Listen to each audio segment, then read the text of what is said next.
ഇപ്പോൾ ഒരു ദൈവം ഒരു വരം തരികയാണ്. ഏതെങ്കിലും ഒരു പ്രൊസീജിയർ മാത്രം എല്ലാ പേഷ്യൻസിനും ചെയ്യുക.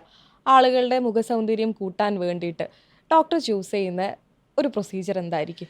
അതൊരു ഭയങ്കര രസകരമായ ചോദ്യമാണ്. അതായത് ഒരു വ്യക്തിക്ക് അനുവദിച്ചിരിക്കുന്ന ഒരു സർജറി ആണെന്ന് കൂട്ടിക്കോ.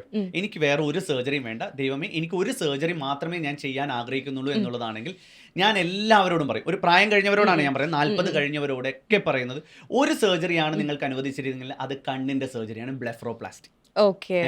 കാരണം നമ്മൾ ആരെടുത്തു കഴിഞ്ഞു കഴിഞ്ഞാൽ നമ്മൾക്ക് 35 കഴിഞ്ഞ് 40 കഴിഞ്ഞ് അങ്ങോട്ട് തുടങ്ങുമ്പോഴത്തേക്ക് നമ്മളുടെ കണ്ണിന്റെ സൗന്ദര്യം അങ്ങോട്ട് പോകും. ഇവിടെ ചുളിവ് വരും, കണ്ണിന്റെ അടിയിൽ ഐ ബാഗ്സ് വരും, കണ്ണിന് റിങ്കിൾസ് വരും, ഈ മുകളിലുള്ള പുരികം താഴോട്ടേക്ക് വരാൻ തുടങ്ങും.